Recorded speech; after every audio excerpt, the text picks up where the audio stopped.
Olá, eu sou Alex Queiroz e nós estamos numa série de mensagens falando sobre famílias em transformação.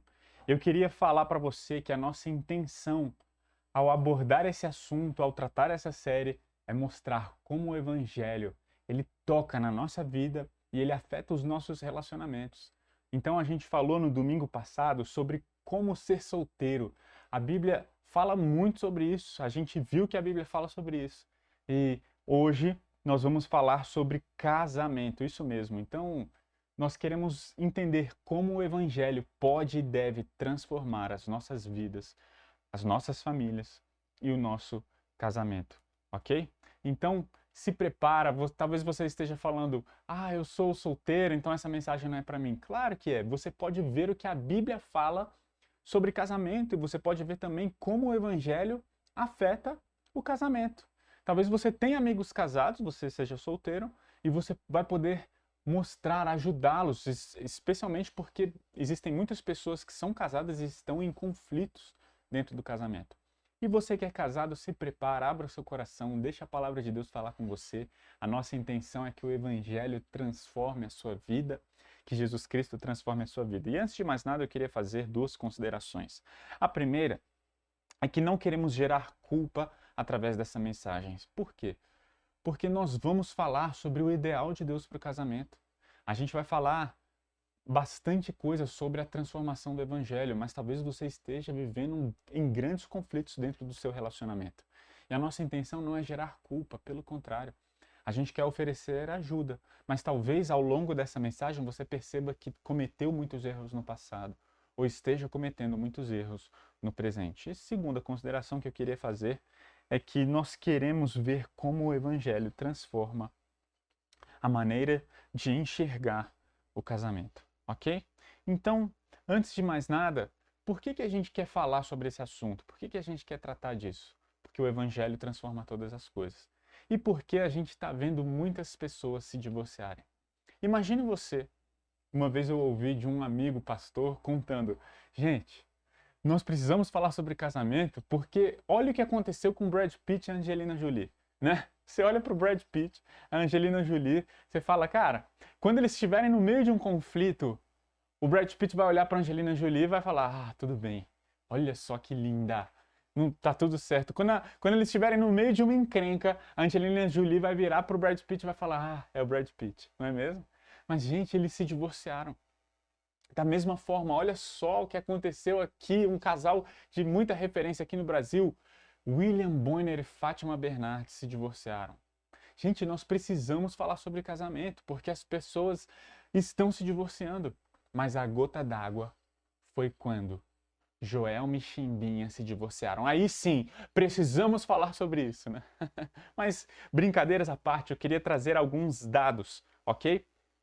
Que são muito importantes, são os dados mais recentes que eu tenho sobre divórcio, especialmente por conta da pandemia. E o Globo publicou um artigo chamado Até que a Pandemia nos Separe. E o primeiro dado que a gente pode ver registrado é que o IBGE registra que nos últimos 5 anos o número de divórcios teve um aumento de 75%. É um número muito grande, ok? Segunda coisa que podemos ver, a CNB, Colégio Notarial do Brasil, divulgou que o número de divórcios em 2020 foi o maior da história do Brasil. É isso mesmo. Ou seja, ano passado nós tivemos o maior número de divórcios que o Brasil já teve, especialmente por conta da pandemia. A pandemia agravou muitas situações, as pessoas tiveram que ficar dentro de casa e os casais não estavam se aguentando, não sabiam se relacionar. E houve um muito aumento no número de divórcios. Outro dado que eu queria trazer aqui: o aumento da média histórica de divórcio é de 2% ao ano. E em 2020 houve um aumento de 15%. Ok? Ou seja, só no ano passado a gente teve um número de divórcio realmente assustador. Outra coisa, houve um aumento de divórcio em 22 estados e no Distrito Federal. Ou seja, quando a gente olha para o Brasil, que tem 26 estados mais o Distrito Federal, a gente vê que 22 estados Não foi apenas em uma região, porque às vezes a gente fala, olha, teve um aumento de divórcio em 2020 no Brasil. Mas não foi apenas pontual em uma determinada região, não. Foi praticamente o Brasil inteiro. E, pasme, Roraima e Acre teve mais de 50% de aumento de divórcio em comparação a 2019. E preste atenção nesse último dado que eu vou trazer aqui. O primeiro semestre de 2021 teve um aumento de 24% em relação a 2020.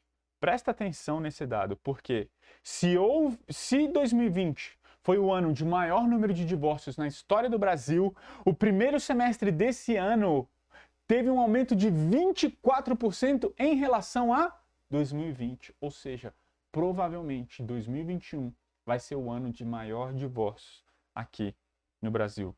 Gente, eu fico me perguntando por quê? Por que as pessoas estão se divorciando?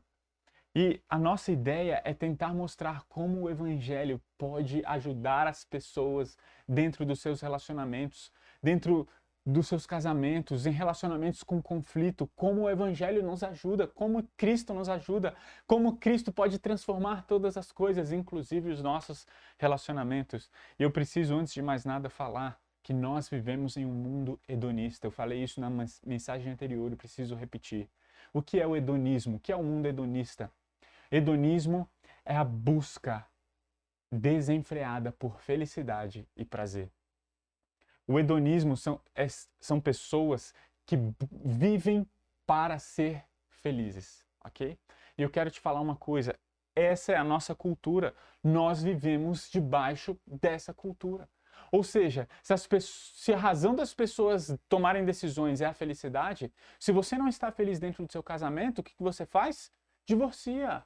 Porque o que importa é a sua felicidade. Você nasceu para ser feliz. E se você não está feliz, abandone o casamento. É isso que o mundo tem falado. Entende? E eu me lembro muito bem uma vez em que eu estava trabalhando em uma igreja lá em São Paulo. E uma pessoa apareceu numa quarta-feira à tarde, falando que estava passando por problemas muito grandes na vida. E eu pude atender, como pastor, eu pude atender aquela pessoa. A gente sentou dentro de uma sala de aconselhamento e eu falei do evangelho para aquela pessoa. E sabe o que aconteceu? Aquele homem, ele entendeu o que Jesus fez e ele começou a ser transformado pelo evangelho. E sabe, eu tive um acompanhamento incrível. Aquele homem, a gente começou a se encontrar todas as quartas à tarde, no mesmo local, lá no escritório da igreja. E sabe o que aconteceu? Semana após semana, dava para perceber o crescimento, o quanto que ele estava mais apaixonado por Jesus, o quanto que a vida dele estava sendo transformada pelo Evangelho. Era uma coisa incrível, me dava muito entusiasmo os encontros com ele, por ver a transformação que Jesus estava causando na vida dele. Até uma quarta em que ele apareceu cabisbaixo, desanimado. E ele virou para mim e falou: Alex, eu desisto, eu não aguento mais. E eu falei: por quê? O que aconteceu? E eu comecei a lembrá-lo do evangelho. Olha o que Jesus fez por você. Você não pode abandonar Jesus assim. E ele virou e falou: não, quem falou em abandonar Jesus? Em nenhum momento eu falei que eu estou desanimado com Jesus. Não, eu sou muito grato ao que Jesus fez por mim. Mas eu não aguento mais meu casamento. E eu vou abandonar meu casamento. Então eu falei uma frase para ele que ficou gravada. Eu me lembro disso. E a frase que eu falei para ele é: se você entendeu o que Jesus fez por você, você lutará pelo seu casamento até a morte. Se você entendeu o que Jesus fez por você, você lutará pelo seu casamento até a morte. Eu vou contar no final um pouquinho o que aconteceu com esse rapaz. Mas, antes de mais nada, eu queria falar uma coisa. Talvez você nunca tenha entregado a sua vida a Jesus. Se você nunca entregou sua vida a Jesus, talvez essa mensagem não vai fazer tanto sentido no que diz respeito aos conceitos de casamento, mas eu vou te falar, se você nunca entregou sua vida a Jesus, o meu desejo é que ao final dessa mensagem, você entenda que só Jesus pode transformar o seu casamento, a sua vida e os seus relacionamentos no nível mais profundo que você possa imaginar. Agora, se você se diz cristão, se você se diz um discípulo de Jesus, eu quero repetir essa frase. Se você entendeu o que Jesus fez por você, você lutará pelo seu casamento até a morte. Agora, antes de mais nada, eu queria ver com vocês o que é o casamento e qual é a relação entre o evangelho e o casamento. Se você tivesse que responder a pergunta, por que pessoas se casam, o que você diria? Né? E lendo alguns artigos, eu tentei destacar o que os principais artigos que eu li falaram sobre as razões das pessoas se casarem. E eu anotei 6 coisas. Por que as pessoas se casam? Primeiro, para formar família. Segundo, por amor. Segundo, para não ficarem sozinhas. Terceiro, para não ficarem sozinhas. Quarto, para ganharem direitos de nacionalidade, ou seja, pessoas se casam com estrangeiros para ganharem nacionalidade de outros países. Quinto, para obter estabilidade social e econômica. 6, para suprir carências afetivas. Em todas essas, eu acredito que a gente pode resumir em 2 principais perspectivas. Por que as pessoas se casam? Primeira razão, sabe por que as pessoas se casam? Para ser felizes. As pessoas se casam para ser felizes, para serem felizes. O casamento, por isso eu quero falar o que é o casamento. E muitas pessoas estão se casando sem pensar no outro. As pessoas colocaram no casamento uma expectativa alta demais. As pessoas, muitas vezes, elas não se sentem completas e elas acreditam que se casarem, então aquilo que estava faltando na vida delas vai aparecer. É ou não é? E eu citei, inclusive, na mensagem passada, a síndrome de Branca de Neve. A Branca de Neve, a gente aprende sobre uma princesa que come uma maçã envenenada pela bruxa e ela adormece. E a única forma daquele feitiço ir embora é através de um príncipe encantado, em que não vai apenas se casar com ela, mas vai ressuscitá-la, vai trazê-la à vida, vai trazer salvação. Sabe o que a história da Branca de Neve nos ensina? Que o casamento, achar o príncipe encantado é a solução para as nossas vidas.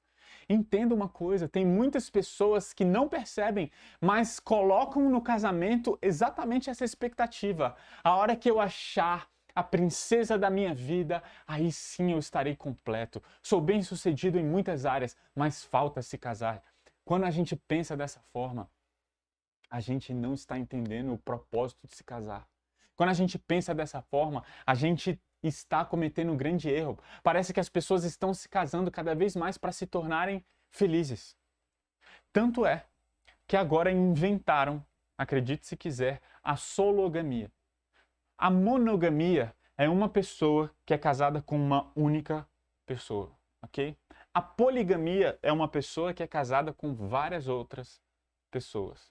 Mas inventaram a sologamia. O que é isso? A sologamia são as pessoas que estão se casando consigo mesmas. E olha só, lá em Minas Gerais, em Belo Horizonte, uma empresária chamada Jussara Couto, aos 38 anos, casou-se consigo mesma no dia 26/5 de 2019. É isso mesmo que você está ouvindo. As pessoas, elas não entendem o propósito de se casar. As pessoas estão inventando casamento consigo mesmas. E sabe o que é isso? Nada mais, nada menos do que a cultura hedonista, eu quero ser feliz. A cultura narcisista, eu me basto. Eu sou o suficiente, eu não preciso de alguém. Existem pessoas que me machucam, então eu vou casar comigo mesma porque eu sou o suficiente. As pessoas, elas estão realmente em busca de uma felicidade desenfreada. E as pessoas estão casando para ser felizes, né? Agora, existe uma outra razão por que as pessoas se casam. Uma, para serem felizes, e a outra razão, e a igreja ressalta muito isso, as igrejas vieram para ressaltar que você deve se casar, não para ser feliz, mas para fazer o outro feliz. Você já ouviu isso alguma vez na sua vida? Não se case para ser feliz, se case para fazer o outro feliz, mas eu quero jogar um balde de água fria no que a igreja ao longo dos anos tem ensinado. E talvez nessa perspectiva que você tenha abraçado na sua vida. Porque Deus não criou o casamento para você ser feliz. E Deus não criou o casamento para você fazer o outro feliz, acredite se quiser. Eu quero desde já falar uma vez, uma pessoa lá em São Paulo, enquanto eu trabalhava lá, falou: Alex, semana que vem eu vou assinar os papéis de divórcio e eu vou acabar com o meu casamento. Eu falei: olha, eu estou disponível, se você quiser conversar comigo, fica à vontade, vai ser um prazer se eu puder te ajudar de alguma forma. E ele começou a abrir o coração, e uma das coisas que ele falou foi: quando eu me casei com a minha esposa, eu casei com o propósito de fazê-la feliz. Mas sabe o que eu descobri ao longo dos meus anos de casado? Que eu não consigo fazê-la feliz. Por causa disso, por amor a ela, eu vou assinar o papel de divórcio e eu vou deixá-la ser feliz. Entende? Aquela pessoa acreditava e ela estava realmente acreditando que se ela assinasse o papel de divórcio, ele estaria fazendo um bem para o seu cônjuge. Por quê? Porque ela casou-se com a prerrogativa de fazer o outro feliz. Não estava conseguindo, abandona o casamento. Por isso a gente precisa ver qual é o propósito do casamento. Por que Deus criou o casamento? Né? Isso está escrito lá em Gênesis, no capítulo 1, versículos 26 a 28. Eu queria ler primeiramente esse texto que diz assim, Gênesis 1, 26. Então disse Deus: façamos o homem à nossa imagem, conforme a nossa semelhança. Criou Deus o homem à sua imagem, a imagem de Deus o criou. Homem e mulher os criou. Deus os abençoou e lhes disse: sejam férteis e multipliquem-se, encham e subjuguem a terra, dominem sobre os peixes do mar, sobre as aves do céu e sobre todos os animais que se movem pela terra. Deus criou o homem com um propósito: espelhar e espalhar a sua glória. Eu gosto de falar que Deus criou o casamento. E Deus criou o ser humano antes do casamento. Deus criou o ser humano para representá-lo. Quando a Bíblia fala lá em Gênesis 1, 26 que Deus criou o homem à sua imagem e semelhança, sabe o que isso significa? Que o homem foi criado como representante de Deus aqui nessa terra. E é por isso que Deus fala lá no versículo 28 de Gênesis 1: vocês devem multiplicar e dominar sobre todas as coisas. Quem tinha essa função e responsabilidade? O próprio Deus. E o homem, como representante, ia então herdar, assumir as responsabilidades de Deus. Você já parou para pensar por que Deus, depois de criar Adão, depois de criar Eva, Deus criou Adão do pó da terra? Por que ele não fez o Joãozinho do pó da terra? Por que ele não fez o José do pó da terra? Ele poderia ter feito isso, mas ele não fez. Por quê? Porque ele deu ao homem o poder de criar novos seres à sua imagem e semelhança através da relação sexual. Então, a gente vê que Deus deu ao homem esse poder que só cabia a ele. Deus deu ao homem o poder de domínio que cabia a ele. O homem é um representante de Deus. Quando um indivíduo, o homem foi criado, ele foi criado para representá-lo. E por isso, lemos em Gênesis capítulo 2, versículo 18 assim: então o Senhor Deus declarou: não é bom que o homem esteja só. Farei para ele alguém que o auxilie e lhe corresponda. Preste atenção.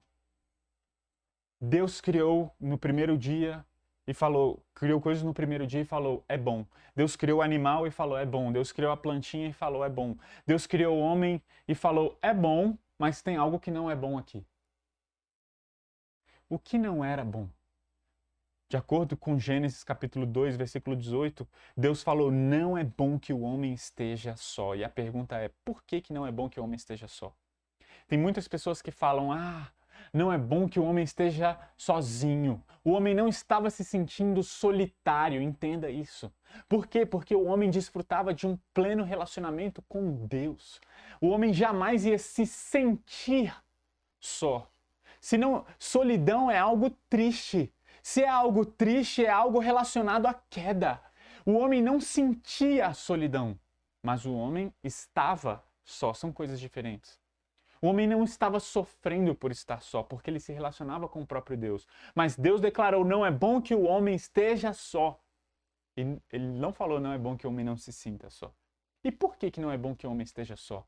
Porque o homem foi criado para representar um Deus triuno. um Deus que é três pessoas em um único Deus.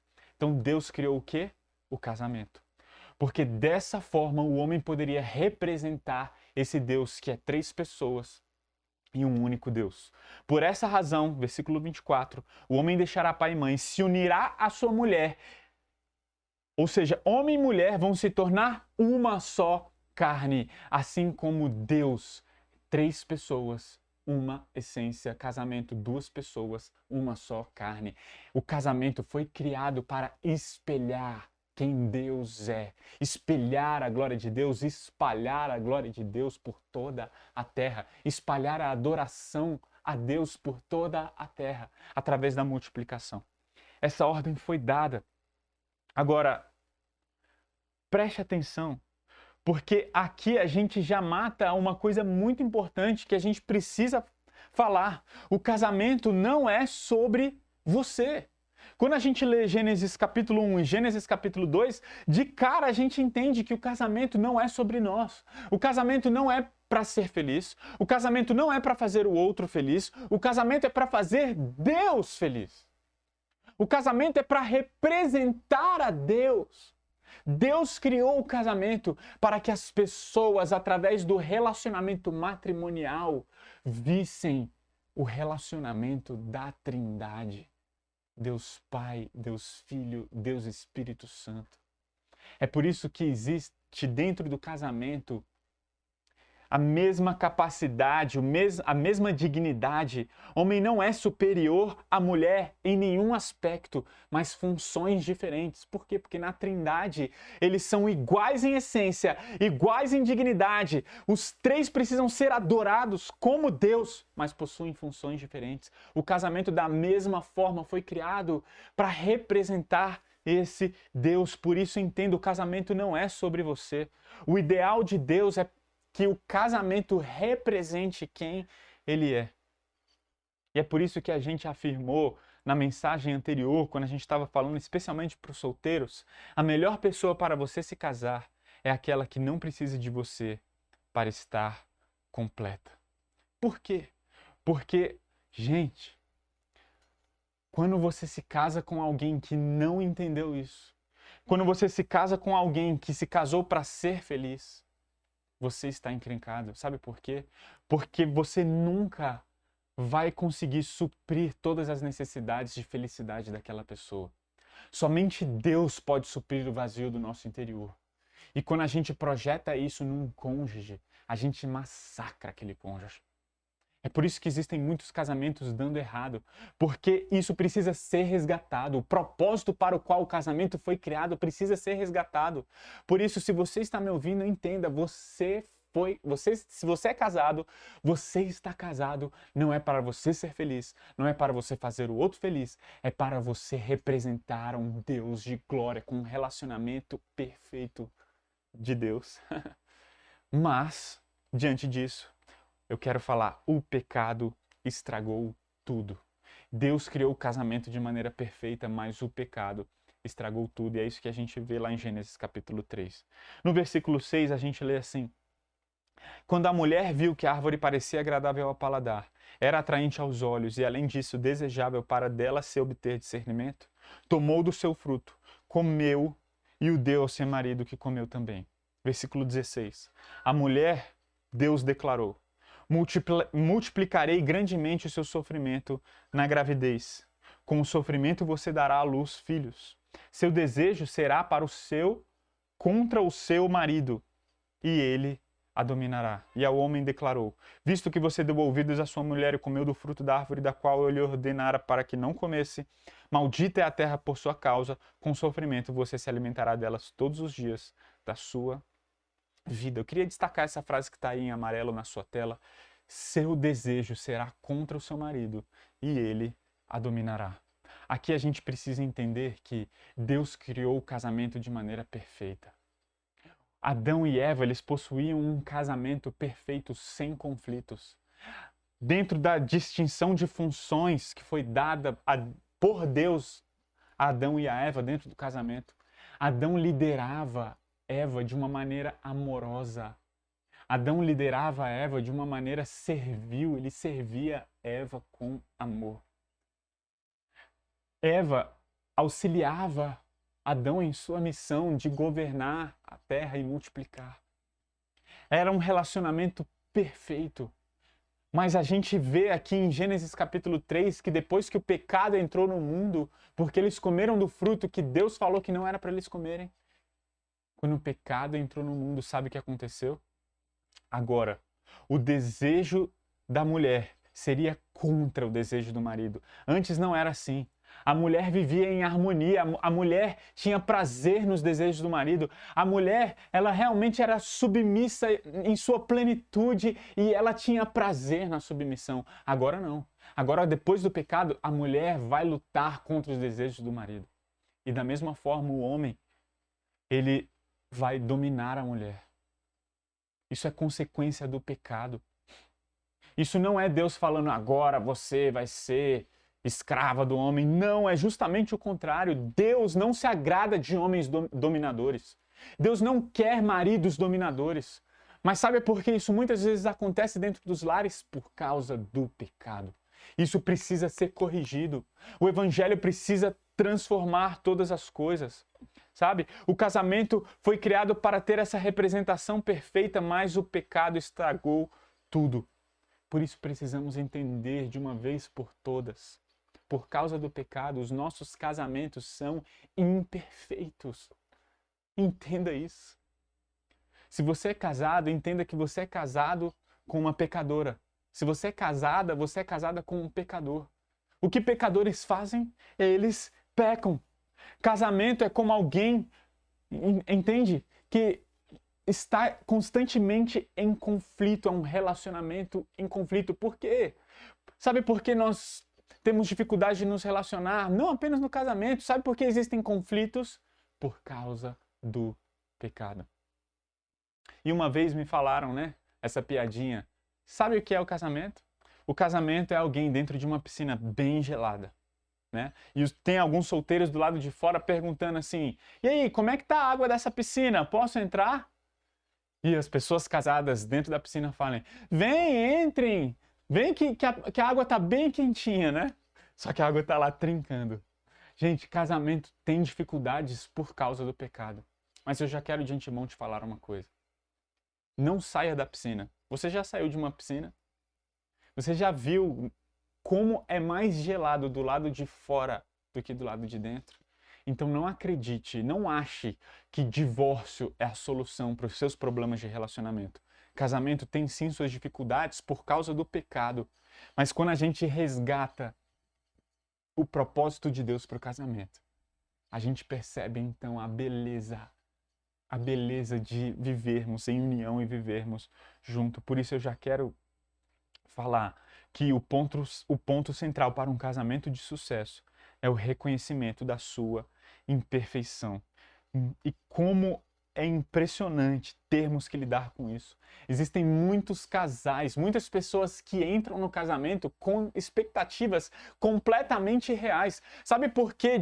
A gente viu alguns dados, ano passado foi o ano com o maior número de divórcios no Brasil. E uma das razões por que existe um número muito grande de divórcios é porque as pessoas se casam com perspectivas erradas sobre o casamento. Cara, é incrível como as pessoas colocam expectativas irreais para o casamento. Nós precisamos começar a alinhar as nossas expectativas e o primeiro passo é: nós somos imperfeitos. Você está casado com alguém imperfeito e a pessoa com quem você se casou está casado com alguém imperfeito. Você é imperfeito, você é imperfeita.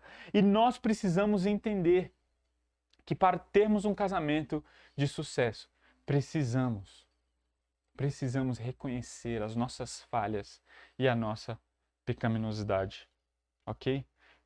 Por isso a gente tem que entender o que Paulo fala lá em Efésios capítulo 5, quando ele diz assim: por essa razão, Efésios capítulo 5, versículo 22, Paulo fala das diferentes funções dentro do casamento. Paulo fala primeiro para as mulheres, olha só, Efésios 5, 22, mulheres, sujeitem-se aos seus maridos como ao Senhor, pois o marido é o cabeça da mulher, como também Cristo é o cabeça da igreja, que é o seu corpo, do qual ele é o Salvador.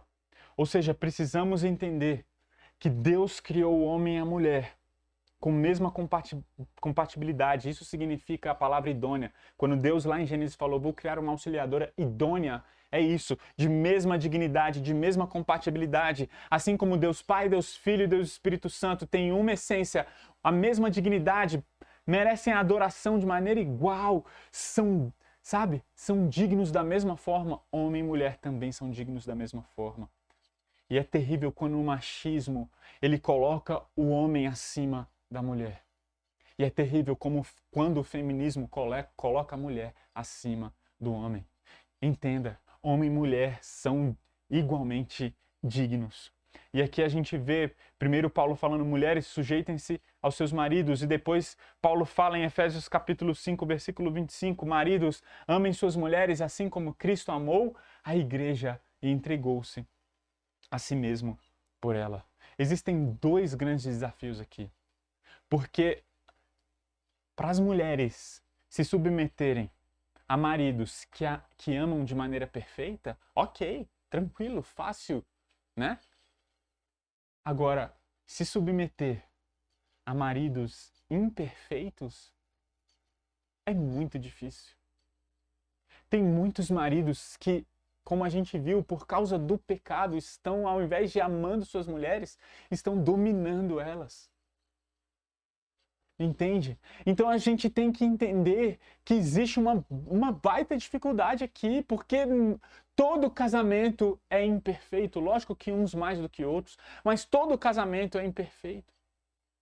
E da mesma forma, se é um desafio enorme para a mulher se submeter a maridos imperfeitos, também é um desafio muito grande para os homens amarem esposas imperfeitas. Olha só, maridos, amem suas mulheres assim como Cristo amou a igreja e entregou-se a si mesmo por ela. Gente, olha o nível do amor que o marido tem que ter pela sua esposa. Não é amar não é amar quando ela faz alguma coisa boa. Não é amar quando ela é submissa. Amar mulheres perfeitamente submissas, ok. Quero ver amar mulheres que não são submissas. Aí é difícil. Quero ver amar mulheres imperfeitas. E deixa eu te falar como os maridos devem amar as esposas, como Cristo amou a igreja. Por isso, entenda, por favor, eu queria que você me respondesse uma pergunta. O que você pode fazer para Jesus deixar de te amar? O que você pode fazer para Jesus deixar de te amar?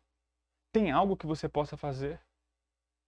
Existe algo que você possa fazer para que Jesus deixe de te amar? Nós precisamos entender que não existe nada que eu e você possamos fazer para que Jesus deixe de nos amar. É por isso que a gente fala que o amor de Jesus é incondicional, que é a palavra ágape. Ou seja, sabe o que é o amor incondicional? É um amor que não tem condições. Imagine que eu vire e fale para você assim, olha, vamos combinar uma coisa. Se você fizer um favor para mim, todos os dias, até o final do mês, eu vou te dar um carro, ok? Eu vou te dar um carro. Qual é o favor que você quer, Alex? Eu quero que você lave meu carro todos os dias, até o final do mês. Se você fizer isso, eu vou te dar um carro. Eu vou te dar o meu carro. Beleza. Isso é uma promessa condicional, ok? Agora imagine uma promessa incondicional. Olha, eu queria que você lavasse o meu carro todos os dias, tá bom? Você pode fazer isso? Não sei. Mas se você não fazendo ou não fazendo, incondicionalmente, eu vou te dar meu carro. É dessa forma que Jesus nos ama incondicionalmente. É dessa forma que entendemos o amor incondicional de Jesus. Jesus, ele não vira para nós e fala assim, eu vou te amar se... Não. Jesus nos ama. Jesus nos ama. Independente do que a gente fez, independente do que a gente faz, independente do que nós iremos fazer, Jesus nos ama. Isso significa amor incondicional. Ele nos ama não por causa daquilo que somos, mas por causa de quem Ele é, por causa da sua bondade, por causa do seu amor, por causa da sua misericórdia. Ele nos ama não por causa daquilo que somos, mas por causa de quem Ele é. Deus nos ama apesar de quem nós somos. É o que diz lá em Romanos capítulo 5, versículo 8. Deus prova o seu amor para conosco pelo fato de ter Cristo morrido por nós, sendo nós ainda pecadores. Deus amou pecadores. Deus amou as pessoas que o chicotearam. Deus amou as pessoas que cuspiram na sua cara. Deus amou as pessoas que o rejeitaram. Maridos, amem suas esposas como Cristo amou a igreja. Como que Cristo ama a igreja? De maneira incondicional. Maridos, amem suas esposas da mesma forma. Da mesma forma. Mas antes de entendermos Efésios capítulo 5 e os deveres das esposas e dos maridos dentro do casamento, precisamos entender Efésios capítulo 2. Porque só existe ordens para maridos e esposas que entenderam o que Jesus fez. Se você não entendeu o que Jesus fez, eu quero te mostrar através de Efésios capítulo 2, que diz assim: vocês estavam mortos em suas transgressões e pecados, nos quais costumavam viver. Anteriormente, todos nós também vivíamos satisfazendo as vontades da nossa carne, seguindo seus desejos e pensamentos, como os outros éramos por natureza, merecedores da ira de Deus. Pensa agora nessa Efésios capítulo 2 na perspectiva do casamento. Nós vivíamos satisfazendo as vontades da nossa carne. Eu quero que a minha esposa faça o que eu quero. Eu quero que ela me satisfaça. Esposas falam, eu quero que o meu marido mude. Quando existe conflito conjugal, o que normalmente as pessoas falam? Não, porque ele não está correspondendo, ele não está me amando da maneira que deveria. Ou ele fala, ela não está me amando da maneira, não me respeita da maneira como deveria, não é? A briga e a culpa é sempre do outro. É assim como Efésios capítulo 2, versículo 3 fala. Anteriormente, todos nós vivíamos satisfazendo a vontade da nossa carne, seguindo os seus desejos e pensamentos. São os nossos desejos que mandam dentro do relacionamento. Mas olha só o versículo 4. Todavia, Deus, que é rico em misericórdia, pelo grande amor com que nos amou, o que Ele fez, deu-nos vida juntamente com Cristo, quando ainda estávamos mortos em transgressões. Pela graça vocês são salvos. Nós não merecemos. Pela graça somos salvos. Pela graça fomos aceitos por Deus. Pela graça nos tornamos filhos de Deus. Pela graça fomos amados por Deus. Todavia, Deus, que é rico em misericórdia, pelo grande amor com que nos amou, quando ainda estávamos mortos em nossas transgressões. Deixa eu te falar uma coisa. O Evangelho nos mostra que não existe nada que eu e você possamos fazer para receber o perdão de Jesus. Não existe nada que eu e você possamos fazer para sermos salvos. E você quer uma prova muito grande que você é um pecador? Olha a maneira como você trata as pessoas que você mais ama. Olha a maneira como você trata muitas vezes o seu cônjuge. Você, ao invés de tratar com amor para aquela pessoa que você jurou amor eterno, ao invés de tratá-la com amor, o que você faz? Você trata com desrespeito, você trata sem amor, você trata sem perdão, sem bondade, sem clemência. Você quer justiça.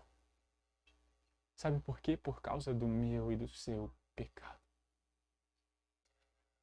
Mas Deus olha para nós, Ele fala, eu te amo, eu vou te dar salvação. Por isso entenda, por favor, porque se você não entender o amor de Deus, você não será capaz de ser transformado no seu casamento.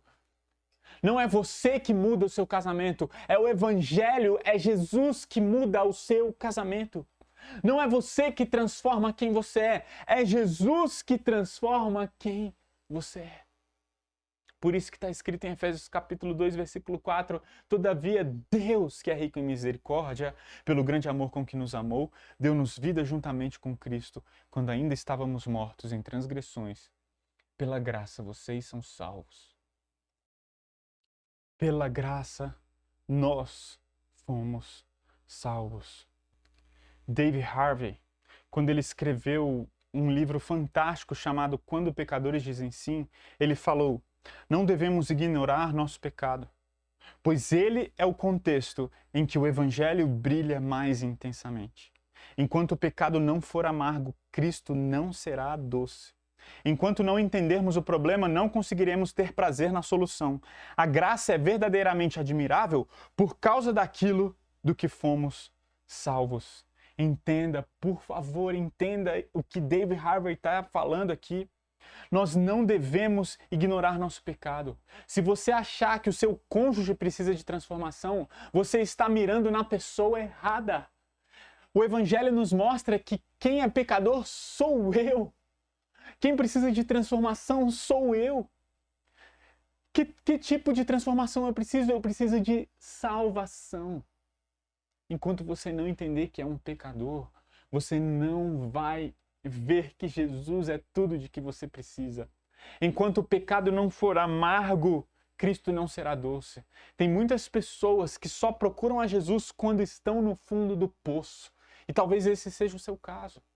Talvez você esteja me ouvindo e falando: eu estou no fundo do poço, eu estou a ponto de me divorciar. Mas deixa eu te falar uma coisa. Cristo pode transformar a sua vida, o seu casamento. Talvez você esteja ouvindo e falando: eu não preciso de muita coisa, não. Estou bem, tenho alguns probleminhas aqui e ali. Deixa eu te falar, enquanto você não entender a profundidade do problema do pecado, você nunca vai clamar pela salvação em Cristo Jesus. O pecado nos afasta de Deus. O pecado nos afasta das pessoas. O pecado afasta as pessoas que nós mais amamos. É por isso que existem pais separados de seus filhos. É por isso que existe divórcio. É por isso que está aumentando. É porque o pecado ele vem à tona e afasta as pessoas umas das outras. E as pessoas, para se unirem novamente, elas precisam de Deus. Elas precisam de Deus. Eu preciso de Deus. E aí Paulo vem, ainda em Efésios capítulo 5, ele fala sobre esse amor incondicional e ele eleva o amor de Jesus a uma profundidade, ele eleva o significado do casamento a outro patamar. Ele fala em Efésios capítulo 5, versículo 31, ele cita o versículo que nós lemos em Gênesis 2:24, e ele fala: por essa razão, o homem deixará pai e mãe, se unirá à sua mulher, e os dois se tornarão uma só carne. Este é um mistério profundo. Refiro-me, porém, a Cristo e à igreja. Isso é um mistério. O homem e a mulher se tornar uma só carne. Isso é um grande mistério. Essa união conjugal, matrimonial que Deus fez é um grande mistério. Mas Paulo fala: eu não estou me referindo a esse mistério da união entre o homem e a mulher. O mistério ao qual eu me refiro é a união de Cristo com a igreja. O que Paulo está falando aqui em Efésios capítulo 5, sabe o que é? É que o meu e o seu casamento. O casamento foi criado desde que houve queda. Desde toda a eternidade, para representar o casamento entre Cristo e a igreja. Sabe por que eu estou casado? Para que as pessoas vejam no meu casamento Jesus e a igreja. E agora eu preciso repetir a pergunta. O que você pode fazer para Jesus deixar de te amar? Tem algo que você possa fazer para Jesus deixar de te amar? Porque o casamento, o amor de Jesus não é apenas incondicional. O amor de Jesus, ele é contracondicional. O amor incondicional, como eu estava falando na ilustração do carro, era: primeiro, se você lavar o meu carro, eu te dou um carro depois. Olha, amor incondicional, eu vou te dar o carro, independente do que você faça. Gostaria que você fizesse algumas coisas, mas eu vou te dar mesmo assim. Mas o amor de Jesus é contracondicional. Você pegou o meu carro e você furou o pneu, e você quebrou, e você fez mal para mim. E eu falo: mesmo você tendo feito mal a mim, eu vou te amar, eu vou te dar o meu carro, eu vou te dar tudo que eu tenho. Esse é o amor de Jesus, é mais do que incondicional. Isso significa que não existe nada que eu e você possamos fazer para que Jesus deixe de nos amar. E se o nosso casamento existe para representar esse amor entre Cristo e a igreja, deixa eu te falar, não há nada que o seu cônjuge possa fazer para que você deva deixar de amá-lo. Nada. Porque você está casado para representar o amor de Jesus pela sua igreja. Lembra do aconselhamento que eu falei, daquele homem que eu encontrava às quartas à tarde, eu falei para ele assim, ó, se você entendeu o que Jesus fez por você, você lutará pelo seu casamento até a morte. É isso. E sabe como ele saiu daquele encontro de aconselhamento? Ele falou, Alex, eu não vou abandonar minha esposa. Custe o que custar, sabe por quê? Porque ele tinha entendido o Evangelho, ele tinha entendido o que Jesus fez por ele, ele estava apaixonado pelo que Jesus fez. Mas aí ele foi para a Bíblia, quando ele entendeu o propósito do casamento, ele falou, nossa, o meu casamento representa o amor de Jesus por mim.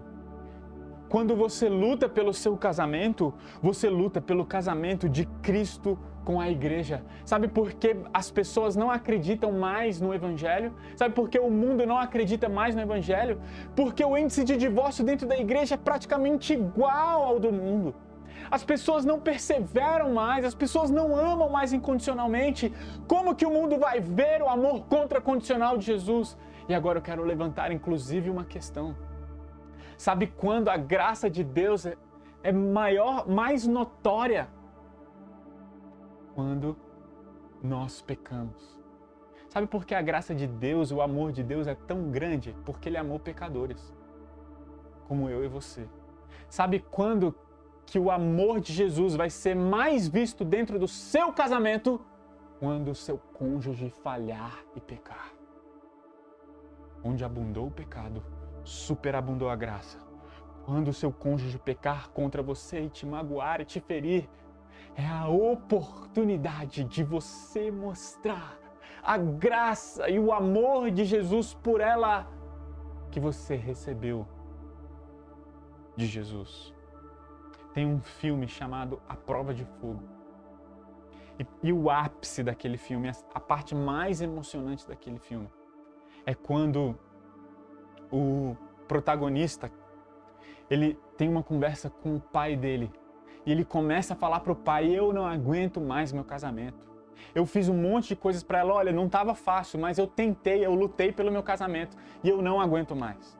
E ele vira para o pai e fala assim, como é possível demonstrar amor por uma pessoa que dia após dia vive me rejeitando? Como isso é possível? Sabe o que o pai dele fala para ele? Só através de Jesus. Você quer saber como? Como você pode amar alguém que te rejeita dia após dia?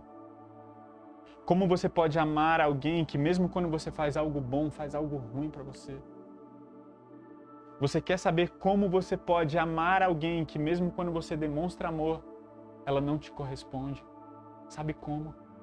Quando você olha para a cruz de Jesus e vê que Jesus nos ama antes de termos qualquer resposta. Jesus amou pecadores. Jesus amou pessoas que cuspiram em sua cara. Jesus amou pessoas que o rejeitaram. Jesus amou pessoas que o chicotearam. Jesus lá na cruz, ele falou, Pai, perdoe-os porque eles não sabem o que fazem. Ao invés de Jesus estar pensando, nossa, até os meus discípulos me abandonaram. Não, ele estava pensando, Pai, perdoa essas pessoas que estão me matando. Eu os amo, salva-os, Deus. É dessa forma. Então, se a gente for responder essa pergunta que foi feita, como posso demonstrar amor por uma pessoa que dia após dia vive me rejeitando? Sabe qual é a melhor pessoa? Sabe como você pode fazer isso? Reconhecendo que você não pode amar alguém que te rejeita. Você não pode. Mas Cristo pode. Você não pode, você não consegue amar alguém que te faz mal dia após dia, mas Cristo pode. Cristo fez isso por você. E ao fazer isso por você, Ele quer te dar força para amar alguém nessa proporção. Por isso que Ele falou, assim como um dia Eu perdoei vocês, perdoem as pessoas 70 vezes 7. Sejam misericordiosos, assim como o Pai é misericordioso com vocês. Nós recebemos graça de Deus e agora queremos demonstrar a graça de Deus a todas as pessoas, especialmente no casamento. Por isso que Jesus falou, aquele a quem Deus uniu, não separe o homem. Deus quer que você se mantenha firme. Como? Através do amor por Jesus. Porque o casamento não é sobre você.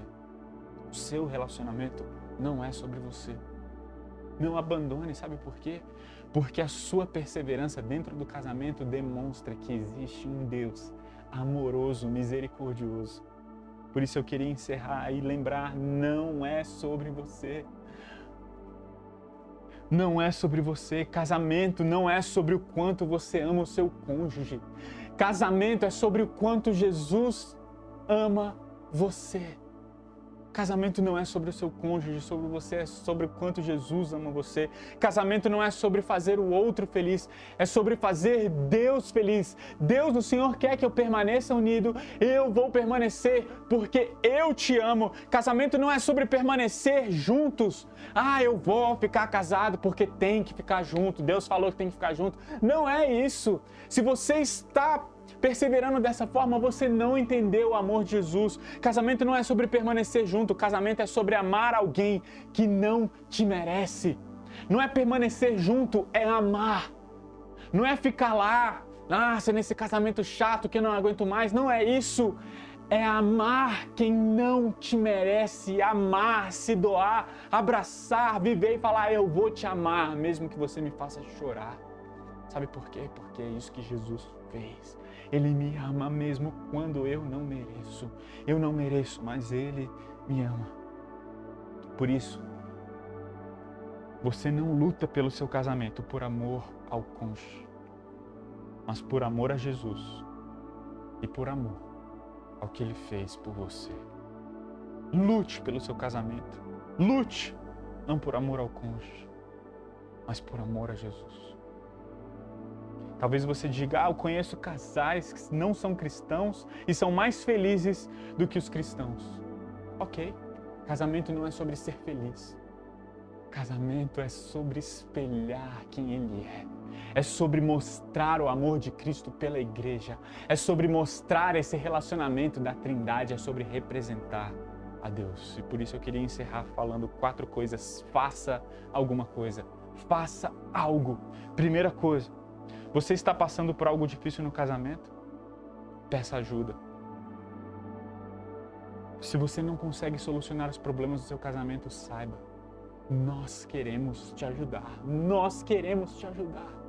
Por favor, entre em contato com a gente. Faça algo. Ok? Segunda coisa. Renove todos os dias o seu amor por Jesus. É isso que deve te mover em seu casamento. Casamento não é sobre o seu amor a outra pessoa. Casamento é sobre o seu amor a Jesus, que é demonstrado através do seu amor ao seu cônjuge. Casamento é sobre receber o amor de Jesus dia após dia e demonstrar esse amor às pessoas que te cercam. Então, renove. Sim, segunda coisa, renove todos os dias o seu amor por Jesus. Terceira coisa.